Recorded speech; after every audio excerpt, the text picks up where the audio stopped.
ସବୁ ପରେ ବି ଦାନା ପାଣି କଥା କାହାର କୋଉଠି ଲେଖା ହେଇଛି କେହି ଜାଣିନାହାନ୍ତି। ଆଜି ମୁଁ ଅନୁଭବ କରିଛି ଯେ ତୋ ଭିତରେ ସେତିକି ଦକ୍ଷତା ଆସିଲାଣି, ତୁ ଗୋଟେ ପାର୍ଟିର ମେଜର ଭିଲିଆନ ଜାଗା ବି ନା ନା ମୁଁ କହିଛି ସବୁଆଡେ ମୋର ଯୋଉଦିନ ଭାଇ ବିଦା କରିଦବ ମୁଁ ପଳେଇବି। ଭାଇ ଯୋଉଠି ଯିବି ଯୋଉଦିନ ଯିବା ଏକାଥରେ ଯାତ୍ରା ଛାଡ଼ିଦବା ନା ଯୋଉଦିନ ମୁଁ ଯିବି ଯେ ଅଲଗା ପାର୍ଟିକି ତୁ ଯାହା ପାରିବୁ ସେଇଟା ଅନୁଷ୍ଠାନ ଭଲ ହେଇଥିବ ମୁଁ ସେଠି ପଳେଇବି।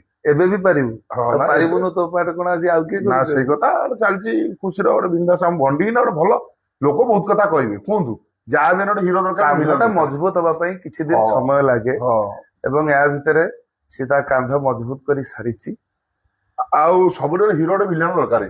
ଆଉ କାହିଁ ଆସିକି କରିବି ଆମ କାହିଁ ନବୁ ନା ହିରୋ ବି କରିବୁ ଭିଲିଆନ ବି କରିବୁ। ଏବେ ହିରୋ ବି କରିବି ଭିଲିଆନ କରିବି ଖୁବ ଶୀଘ୍ର ଚାଲିଛି ମୁଁ ଟିକେ ଫିଲ୍ ଦେଇକି ସେଇଟା କଥା କହୁଛି। ହଁ କହୁଛି ହିରୋ ବି କରିବୁ ଭିଲିଆନ ବି କରିବୁ, ଖାଲି ଭିଲିଆନ କାହିଁ କରିବୁ? ହଁ ଏସବୁ ଘଟଣା ଚାଲିଛି ଆଉ ଚାଲିଛି। ମୋ ମନରେ ବି ସେମିତି ଗୋଟେ ଧାରଣା ଥିଲା ଯେ ମୁଁ ହିରୋ କରିପାରିବିନି, ନା ସତ କିନ୍ତୁ କଥା କରୁଛି ନା ମୁଁ ମା କହିଲି ସମସ୍ତେ ଭଲ ନ କରି ପାରିଲେ ବି କରୁଛି। ମୁଁ କହିଛି ନା ଭଲ ନୁହେଁ ମୁଁ ସମସ୍ତଙ୍କୁ କହିଛି ଯୋଉ ଲୋକ କୁହନ୍ତି ଗୋଟେ କହୁଛନ୍ତି ଯୋଉ ଭାଇରାଲ ବର୍ଷେ ପାଇଁ 3 ମାସ ପାଇଁ ଗୋଟେ ଘଟଣା ଯାହା ହୁଏ ନବୀନ ପଟ୍ଟନାୟକ କିଛି କାମ କରୁନଥିଲେ 25 ଲୋକ ଭଲ ପାଉଥିଲେ ସେ ଗୋଟେ ଅଛି ଗୋଟେ ଛାପ ଅଛି।